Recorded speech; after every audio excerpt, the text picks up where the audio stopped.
A boy with aristocratic blood but oil-stained hands. A fortune that transformed peasants into princes, cars into icons, and one family into the unelected royals of Italy. But behind the polished veneer of private chapels, billion-dollar art and Ferrari engines, the Agnelli family hides something far more captivating, a legacy forged in ambition, tragedy, power, and silence. They control more than you think.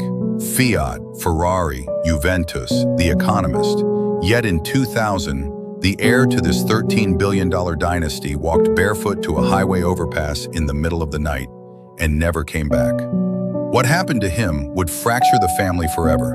And to understand why Italy still calls them the real royal family, we have to start at the very beginning, where horses pulled carts and one young man said, "Not anymore." Before Italy had Mussolini, before the tanks rolled through Europe, before the Agnelli name became shorthand for Ferrari and Fiat, it began in 1899 with Giovanni Agnelli, the original patriarch, a man with both military medals and a mechanical obsession.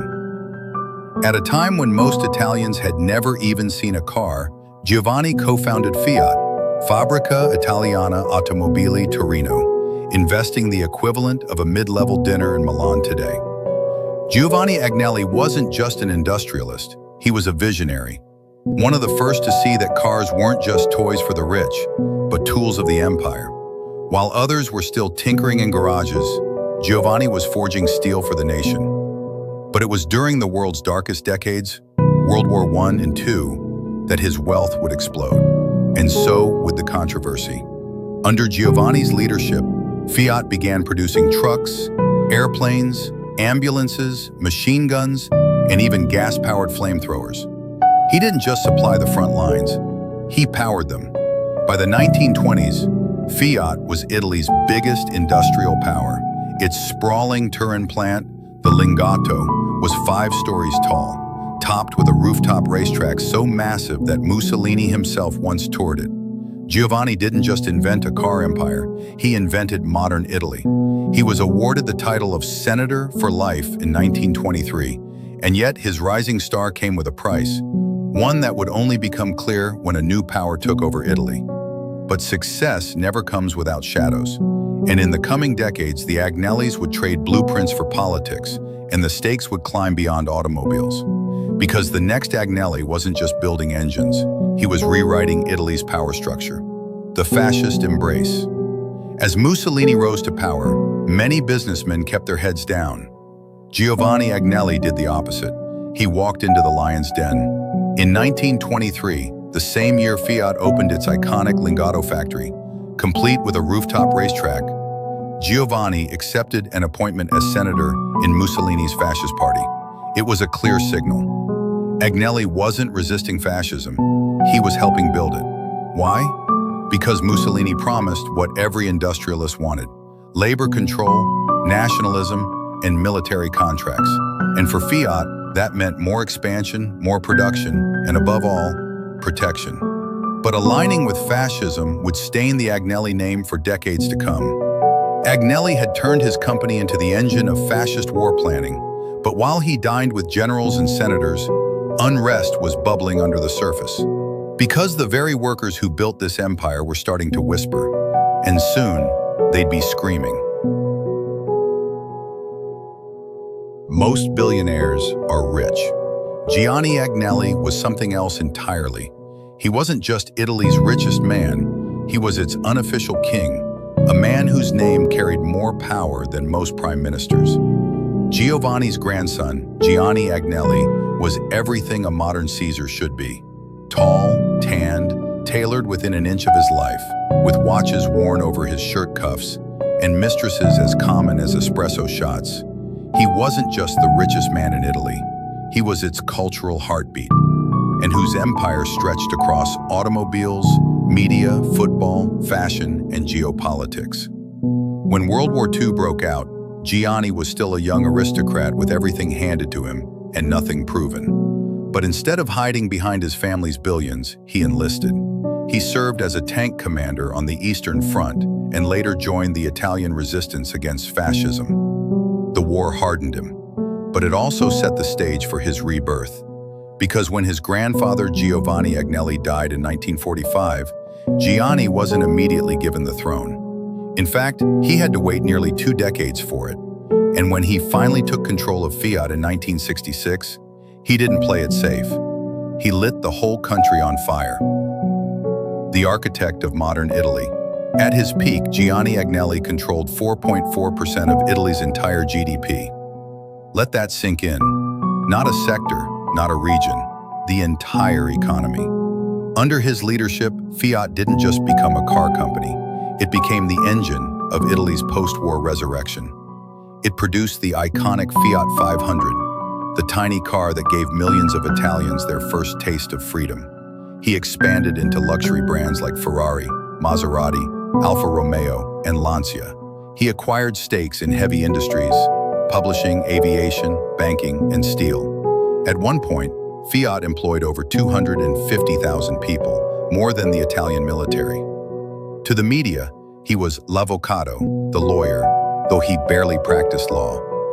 It was a nickname soaked in irony, because while Italy changed governments every 18 months, Giovanni Agnelli never left power. He ran Fiat not like a CEO, but like a monarch. Under him, the company produced over 3.5 million cars a year. His Rolodex included Henry Kissinger, David Rockefeller, and every Italian prime minister from the 1960s to the 90s. When Gianni spoke, markets trembled. When he frowned, the president called back. But the real secret to his power wasn't just business, it was an influence. The prime minister who never ran for office. Giovanni Agnelli never held public office. He never led a political party, but he still ruled Italy, quietly, from behind the scenes. He had the personal numbers of Henry Kissinger, Richard Nixon, David Rockefeller, and half the world's presidents. He was friends with Jackie Kennedy and dated Pamela Harriman, the most connected socialite in Washington. Exor, Stellantis, Ferrari, Juventus, The Economist, Christian Louboutin, C&H Industrial. The Agnelli family doesn't just own pieces of these companies, they architect them. At the heart of it all is Exor, a Dutch-registered holding company with $100+ billion under management. Exor is the vault, the command center, the spider at the center of the web. Through Exor, the Agnellis control 29% of Stellantis, the parent company of Fiat, Chrysler, Jeep, Dodge, and 10 other auto brands. 24% of Ferrari, one of the most valuable car companies in the world. The Economist Group purchased in 2015, giving the family control over one of the West's most influential publications. And then there's Juventus, the crown jewel of Italian football, owned by the Agnellis for over a century, a club more valuable than many countries' GDPs, managed with the same ruthless precision as their industrial holdings. They've weathered world wars, labor strikes, and industrial collapse. But even as the balance sheet soared, the bloodline splintered. Because in a family like this, the real battles aren't fought in boardrooms. They're fought in hospital rooms, tabloid pages, and quiet funeral processions. And one death in particular changed everything. He was the future. Giovanni Alberto Agnelli, nicknamed Giovannino, smart, disciplined, unshakable modern. While other heirs partied in Paris, he rebuilt Piaggio, the scooter company, from the ground up, returning it to profit. Italy loved him. The business world respected him. Even Gianni, famously hard to impress, quietly began preparing his throne. But in 1997, at just 33 years old, Giovannino died of a rare form of stomach cancer. His death wasn't just a family tragedy, it was a national heartbreak. Newspapers ran black borders, Fiat factories fell silent. Italy felt it like a royal funeral. Suddenly, the Agnelli future looked uncertain. The next in line was Gianni's own son, Edoardo. But Edoardo never fit the mold. Bookish, introverted, restless. He grew up surrounded by wealth but trapped in the long shadow of his father. In 2000, Edoardo walked across a bridge outside Turin. He left his shoes behind and jumped. His death shocked the nation, and it left the Agnelli family with no clear heir, just scars. But out of that silence, another name would rise, one the public barely knew. and he was already waiting in the wings. John Elkann, Harvard-educated, soft-spoken, half American. John Elkann didn't look like an Agnelli, but he was Morella's grandson and Gianni's handpicked successor. At just 28 years old, he inherited the family empire. His first years were quiet, too quiet. But in 2008, when Chrysler was on the verge of bankruptcy, John Elkann made his move. Through Fiat, he scooped up Chrysler for pennies. Within a decade, he merged it with Peugeot, birthing Stellantis, a new automotive behemoth. That deal alone added billions to the family fortune. Elkann also reshaped the family image. Gone were the flamboyant suits and yacht parties. In their place, spreadsheets, strategy, and succession plans. But not everyone approved. In 2007, Gianni's daughter, Margherita Agnelli, sued her own children, alleging they conspired to hide billions in offshore trusts tied to her inheritance. Swiss banks, Dutch foundations, Luxembourg corporations. The legal web was so dense it made the Panama Papers look like kindergarten homework. Margherita claimed she had been shut out. The children claimed it was all legal. The result? A family war fought not with daggers, but with lawyers, accountants, and courtroom whispers. And yet, the empire endured. But what makes the Agnelli so different isn't just the wealth or the legacy or even the lawsuits. It's that they remain untouchable, still standing, still watching, still ruling. Which brings us to their greatest trick.